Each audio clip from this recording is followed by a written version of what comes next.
This episode is brought to you by the Marine Corps Association and Foundation.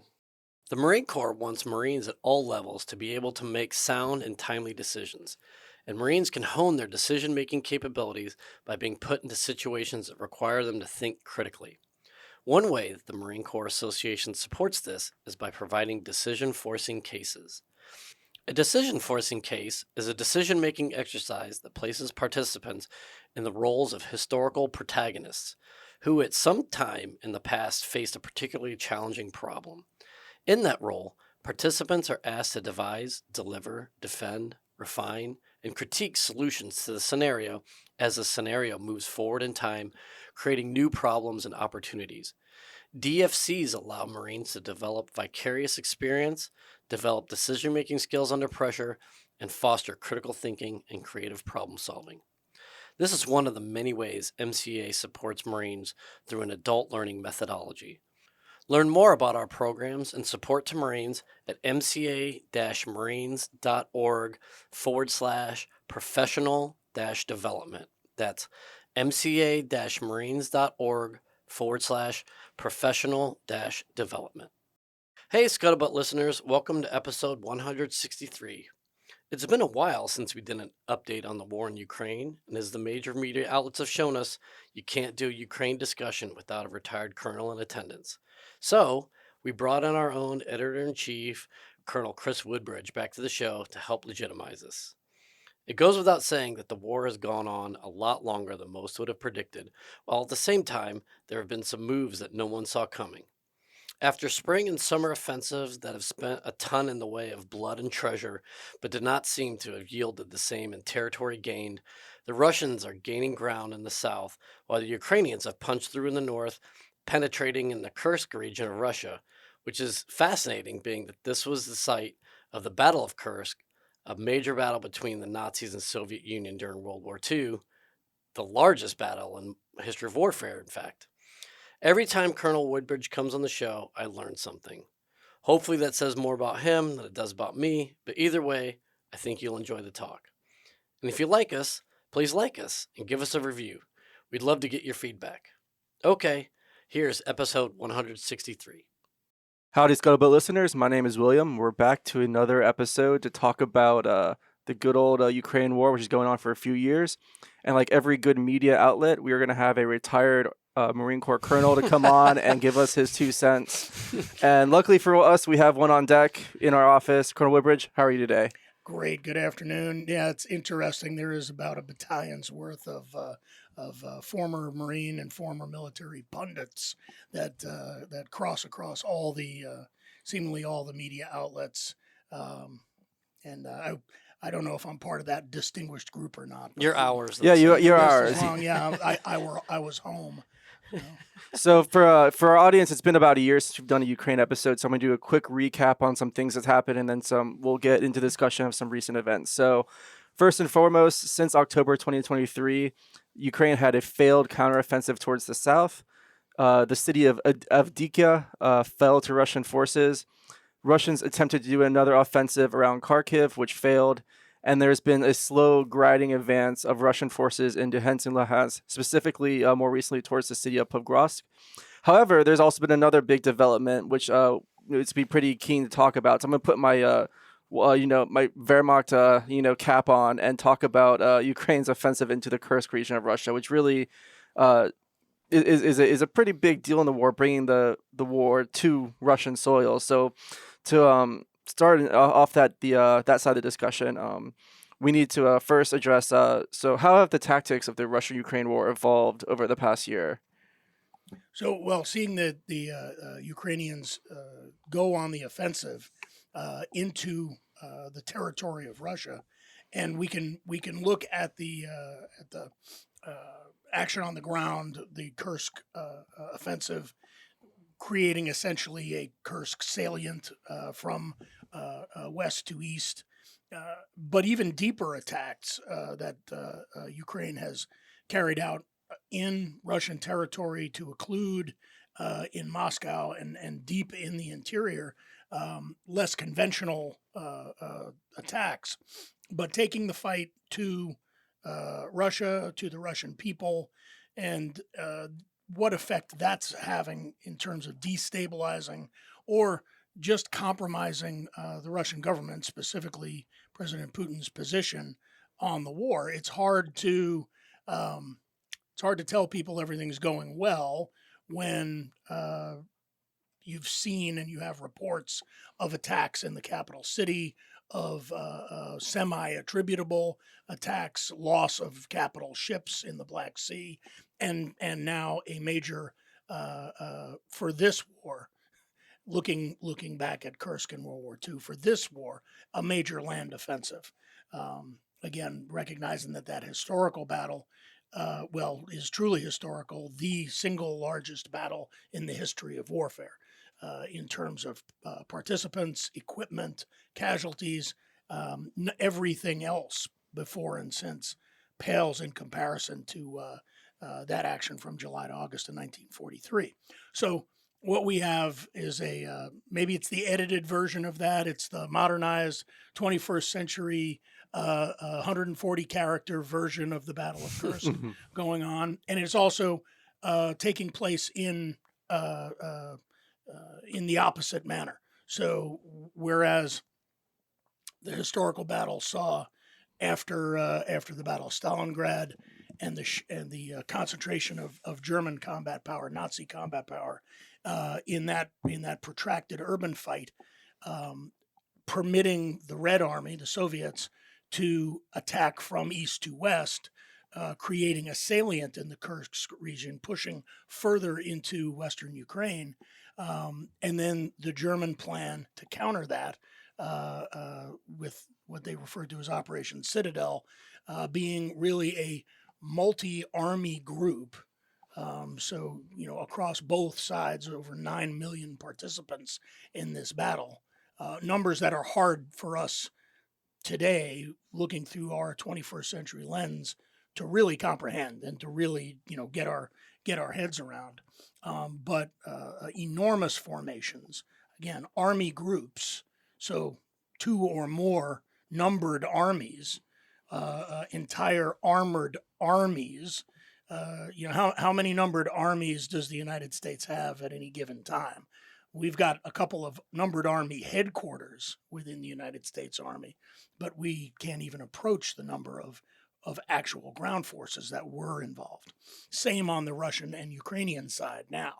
And so in terms of the higher tactical level, you see again that attack in depth with Ukrainian infantry, combined arms, armored teams, and I'll highlight that by combined arms, they're 21st century combined arms teams.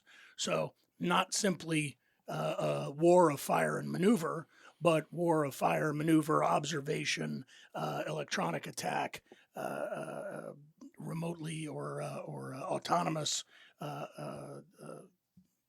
drone type capabilities, observation capabilities. Again, focusing on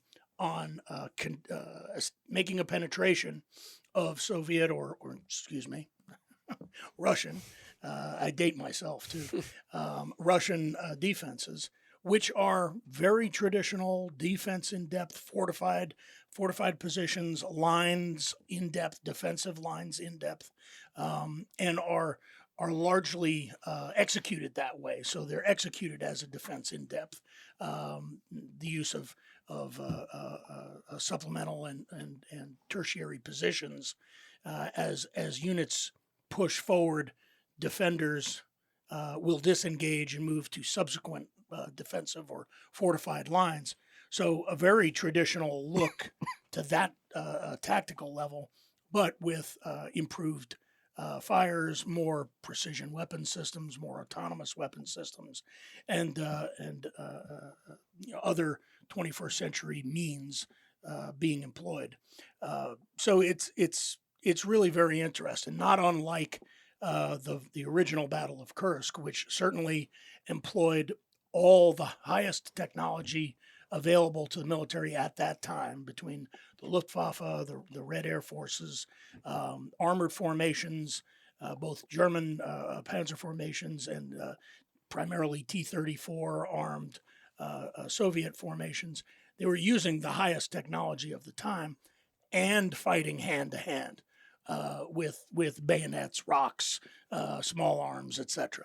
So it really bridges that technological divide or technological spectrum of means available.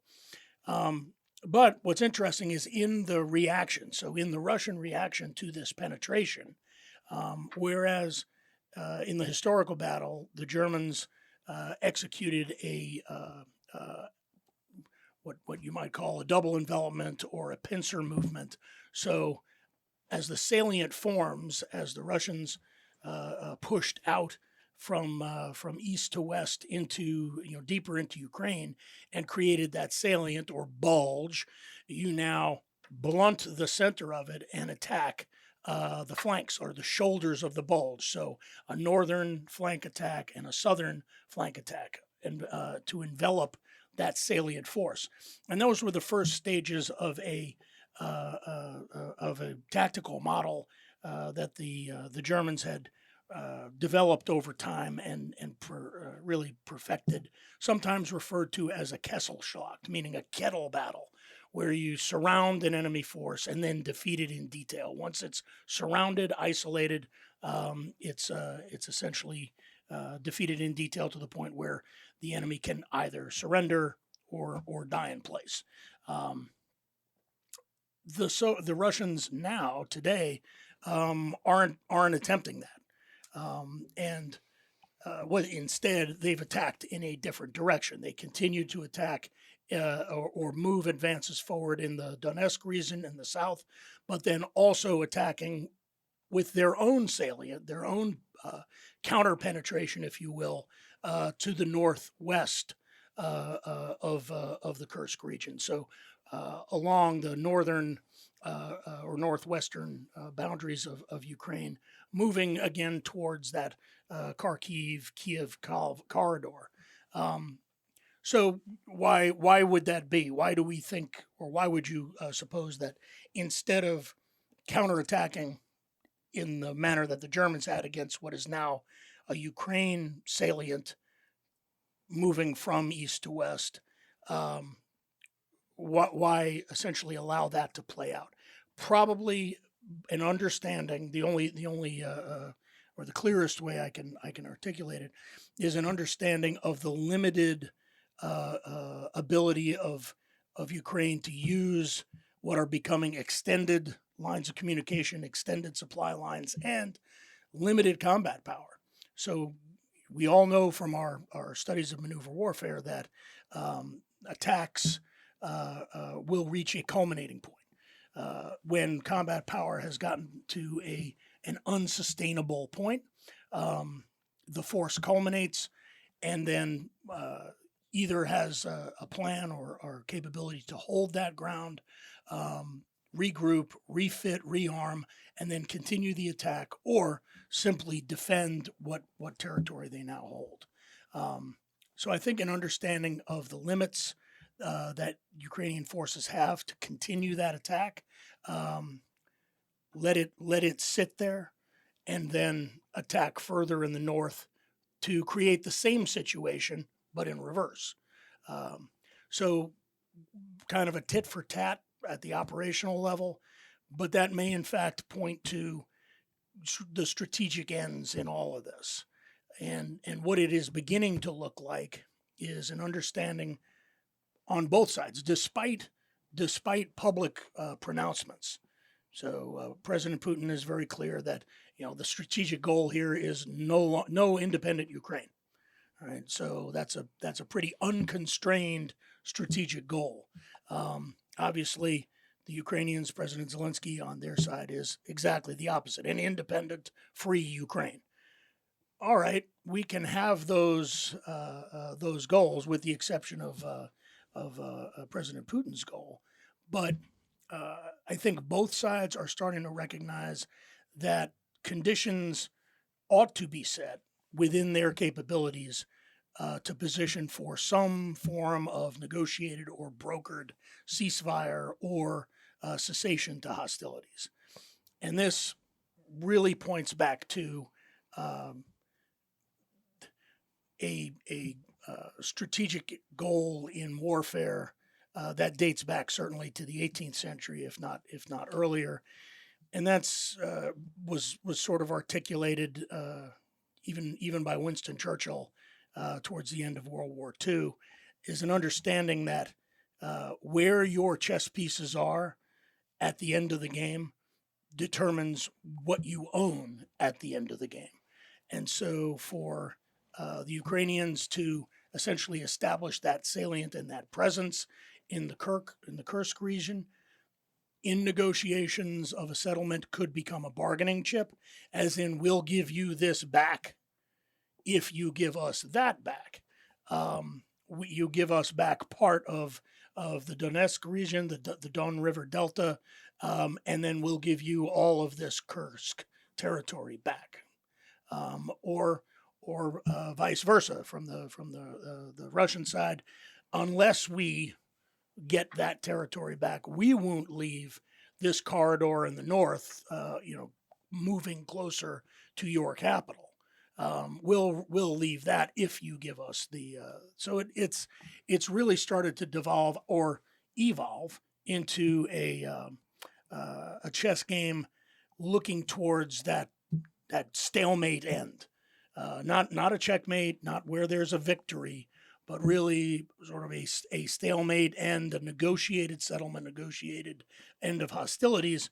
And where are my chessmen on the board, and how can I use those either as bargaining chips to improve my position in that negotiation, or potentially to change the border and hold that territory for future purposes, be those economic or diplomatic.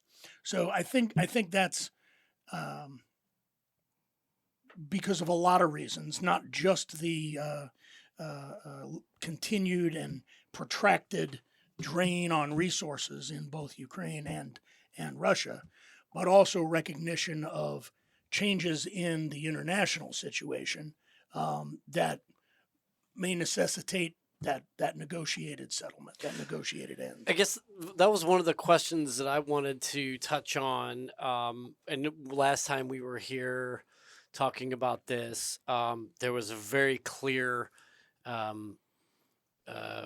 lack of capability within the Russians to command and control their forces. I mean, I think at the time they were well into the double digits, looking at like 24 general officers killed in combat. And they just looked extremely disjointed. This move, as you talked about, sir, where you've got Ukrainians sweeping in, creating that salient, and then rather than a counterattack against it, it seems like then the Russians have sort of pulled a fairly savvy maneuver by just going around. Is that a sign that they have established command and control and that this was something planned, or is it something that's happening independently at the operational level so that strategically they're just seeing, oh, here's an opportunity, but it wasn't? Because I guess what I'm getting at is that, as we all know, we go into something, you have a campaign plan and you sort of look at your milestones and how that thing, it didn't seem like the Russians have a campaign plan other than we're going to take care of this thing within a couple days. 3 years later, here we are. And so are we just looking at opportunists at the operational and tactical level, or are we seeing something more cohesive? No, that's a great point. Okay. I think it's the latter. Okay. I think you're looking at tactical opportunities presenting themselves, and even though these are large formations that we're talking about, it's still tactical decisions. And what that in turn means is, at the operational level, practicing campaign design or some level of operational art is perhaps not in evidence, which means that initial strategy and initial operational level or campaign plan get to Kiev and either invest it until it surrenders or move into the city and clear it. When that failed, there doesn't appear to have been a new campaign design, a new operational design after that. Right. It devolves then into tactical opportunism, which if you subscribe to the concept, and it is just a concept and a construct of an operational level of war, you're not bridging the positives, the positive outcomes of that tactical opportunism to a achievable strategy. Yeah, which I guess gets to your point about, well, we're looking at maybe the beginnings of a potential ceasefire agreement. How would you even know if you don't have a campaign, right? Because you don't like, hey, we've achieved these things. You're kind of at the whim of like, I think we call it a win, right? Like it really gets And into that's what side of exactly, the bed that I wake up on. and this that's one. why I use the term stalemate. Yeah. And Well, I know, think we could also assume that that once the initial drive to like the whole try to do a systematic collapse of the Ukrainian government and people failed, that then they would have to alter then their strategic goals, and then it seems to be at the moment, securing as much as I'm butchering these. Sorry to my Yeah. Ukrainian listeners out there. Donetsk and Luhansk, and that is, I mean, apparently had been a strategic When goal, maintaining especially the Chimera too, seeing right? how the response to the Kursk, the battle in Kursk going on right now is essentially the Russians have realized they're getting success in Donetsk and Luhansk at a slow pace. So why send troops into failure? They're sending troops into where they are getting success. They've almost more or less seemed to ignore the curse problem, which is why it's escalated to the extent that it has. yeah, I think if there is a campaign design on the Russian side at this stage, again after the really 2 years of setbacks or evolution towards this sort of active stalemate, two pieces. Number one, in the Northwest, move forces to a position where they can threaten the capital. All right, so you've got sort of a knife to the throat of Kiev and the capital region, while and that may in fact be a supporting effort. While on the main effort side, further investing Donetsk and Luhansk, meaning really the southeastern portion, the Don River Delta of Ukraine, which historically, culturally, ethnically, really looks east towards Russia Mm-hmm. from the Middle Ages till now.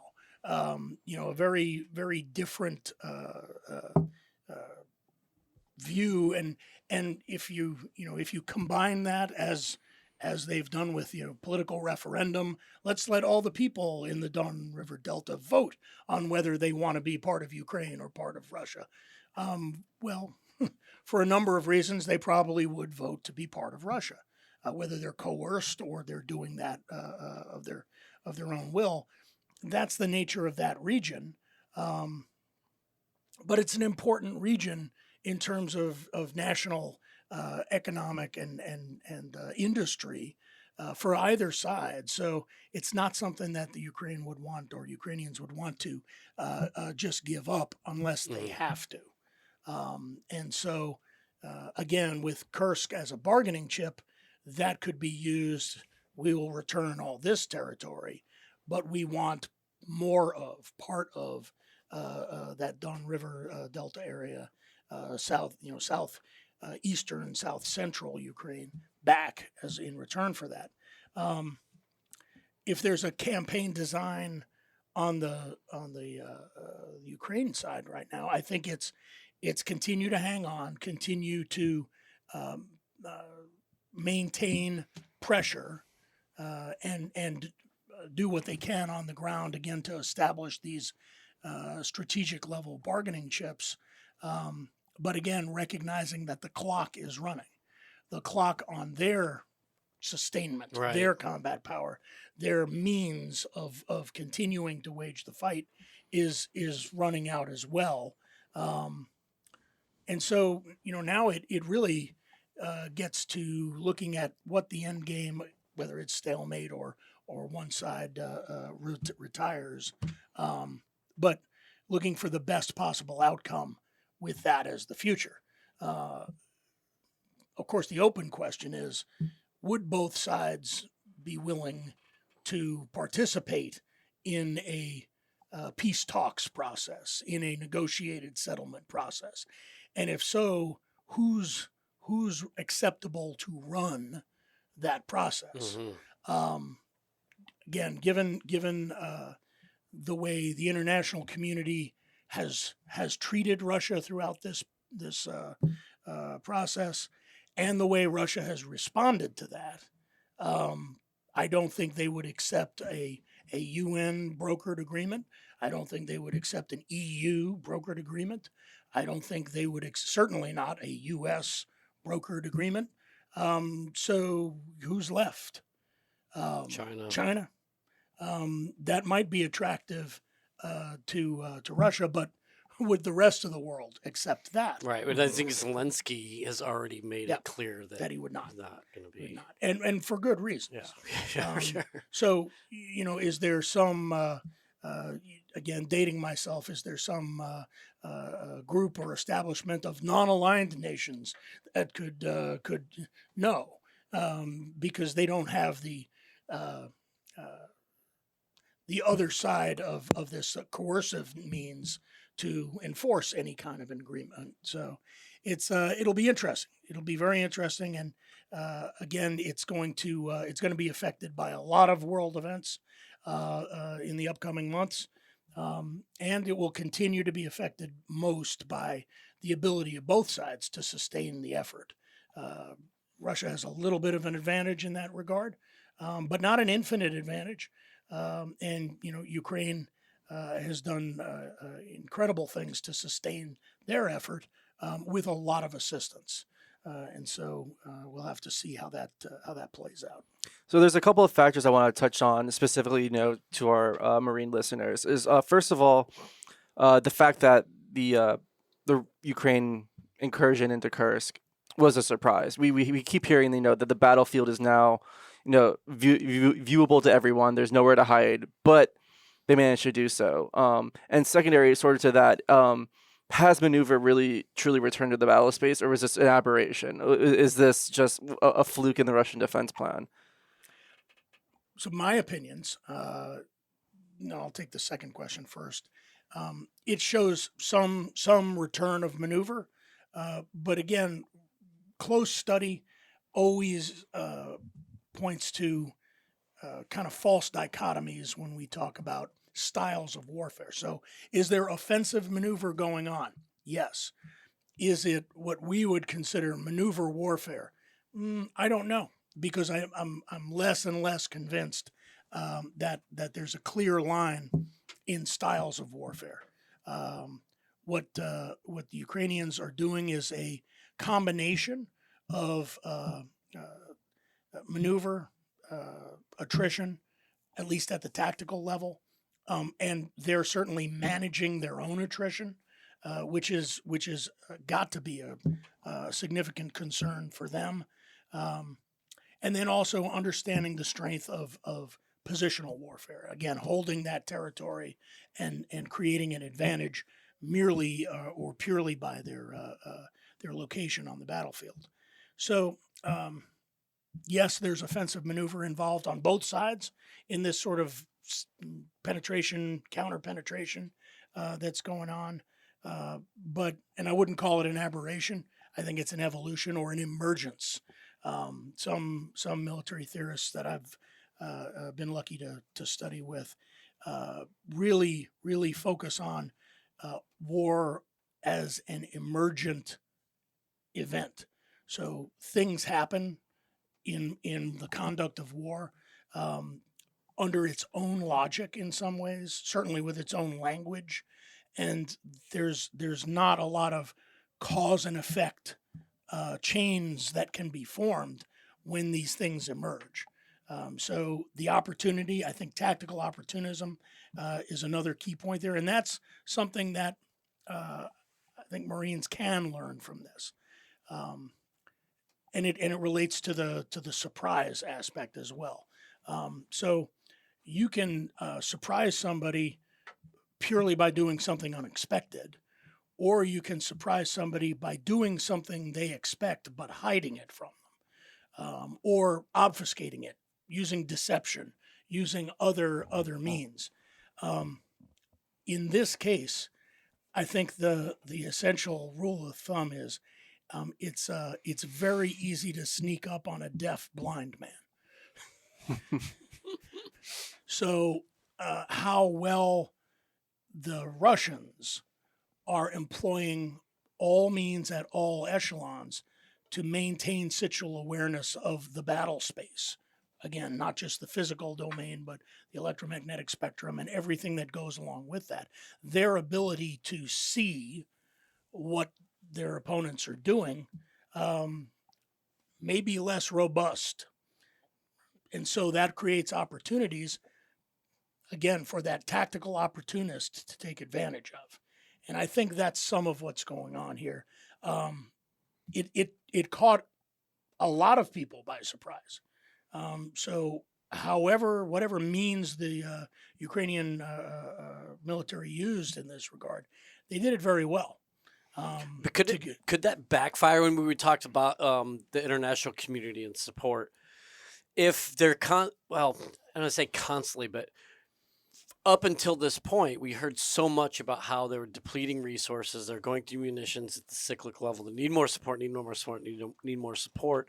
And then they pull something like this. So whereas on the battlefield, we're hailing that as a wild success. Do the international partners go, hey, wait a minute. You said you didn't have anything. Right. Is that are people going to be less willing to open the checkbook now? There's certainly a potential for that. Sadly, I don't think that it's necessarily going to change anybody's mind in the international community. So those who are already predisposed to limit support will just limit it more. Those who were unlimited in their approach to support will say attaboy and keep going. I think it's foolish on any level for any party to provide a military capability with caveats about how it's going to be employed.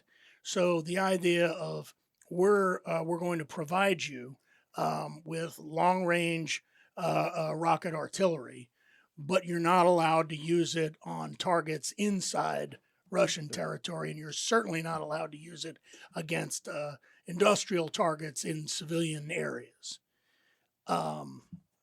That's like giving a lance corporal the keys, to your Porsche and saying, now don't go over 50. It's just not going to happen, and nor in reality, nor should it.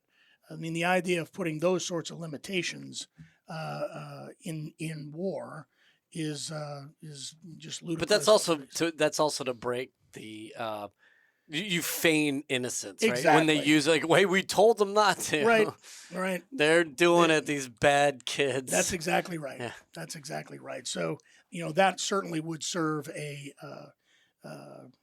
domestic political agenda, or a regional European Union or NATO agenda to at least appear to be trying to control the level of violence. But there's really no parity to that on the Russian side at all. Yeah. And there's certainly no way to enforce it, really. So I wonder then, as we look at the Pacific, and we talk, expeditionary advanced basing, what do you think we could glean from this idea of sort of operational opportunism, and then also not being the deaf and blind guy that gets snuck up on, because it seems like it's fairly ripe when you have stand-in forces that I haven't really heard a overly convincing argument on how logistically we're going to support this. What are some of your thoughts as we try to overlay apples onto oranges? So, if you where in what's emerging in Ukraine and has been for several years now, might there be the most relevant findings for marine operating concepts?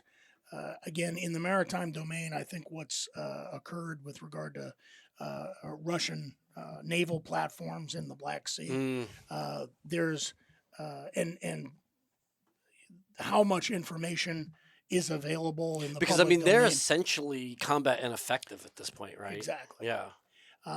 So the ability to use large naval platforms in congested maritime terrain is the problem, the military problem that the Russians find themselves in now in the Black Sea. That's certainly the condition that we want to impose on a peer adversary. Again, inability to use their exquisite platforms or just large concentrations of forces in that environment.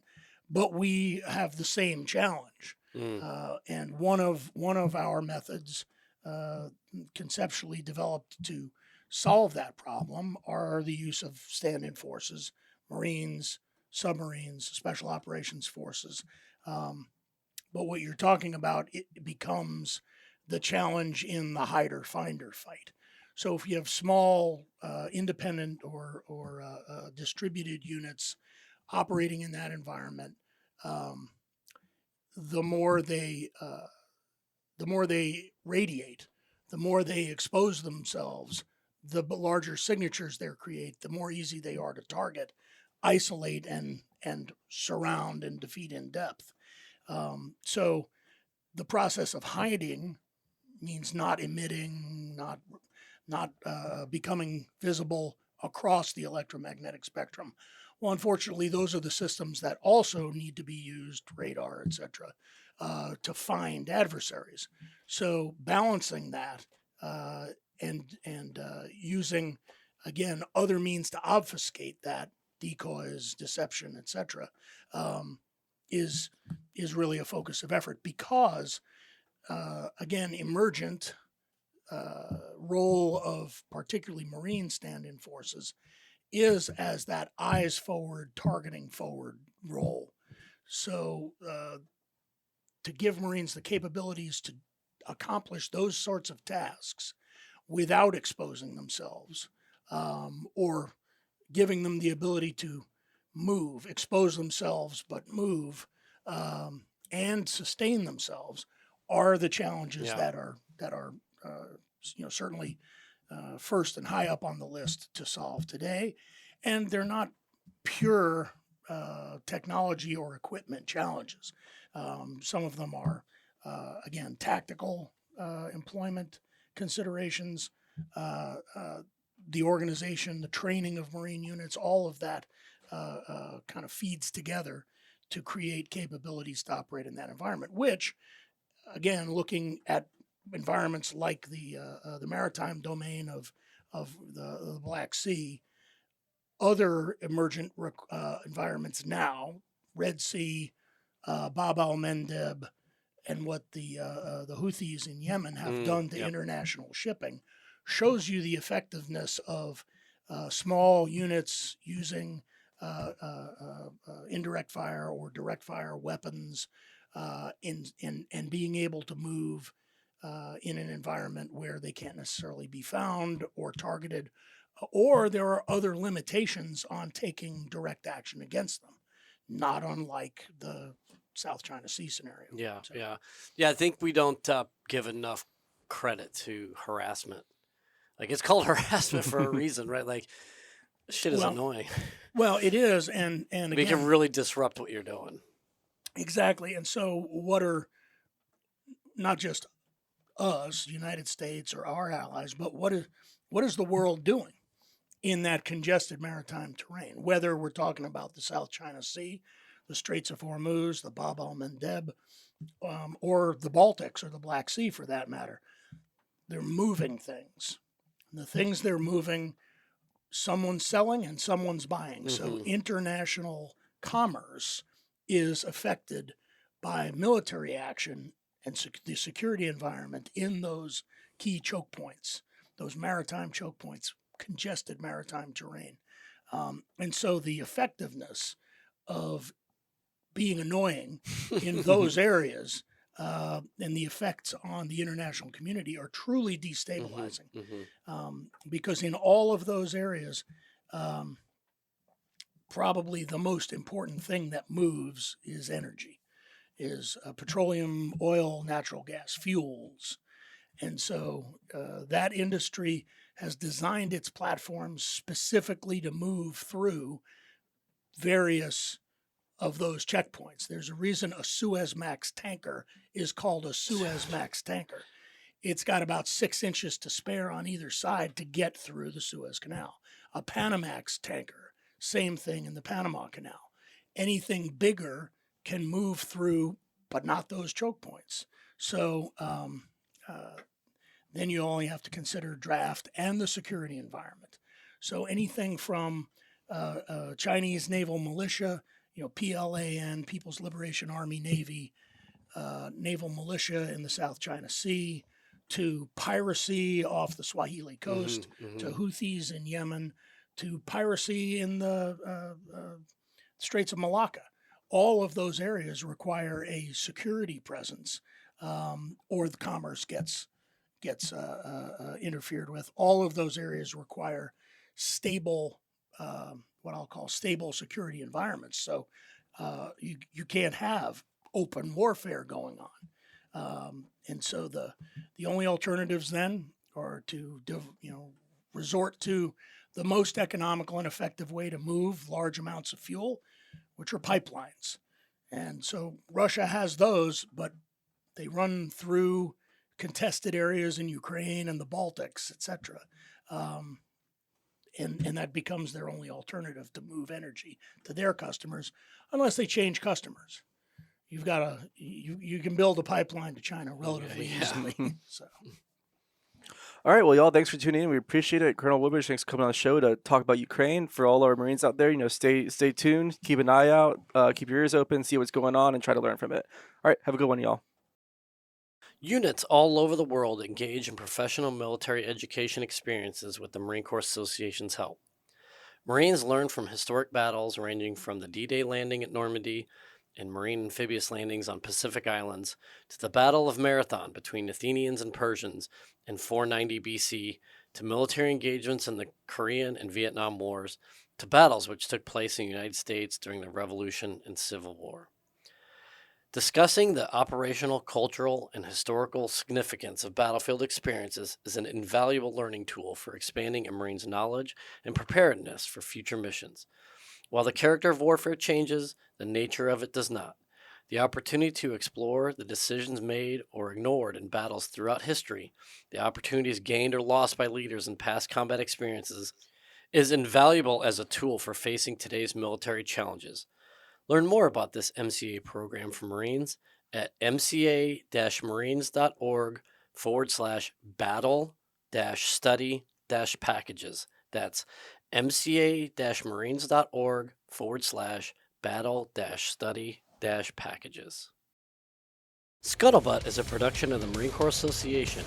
You have heard the voices or contributions from Major Vic Rubel, USMC retired, Nancy Litchman, William Truding, and our guest. Ty Frazier is the editor, sound engineer, and technical producer. The Marine Corps Association is not an agency of the U.S. government. The opinions expressed in this episode are the personal views of the participants and do not reflect the official position of the United States Marine Corps, the Department of Defense, or the Marine Corps Association.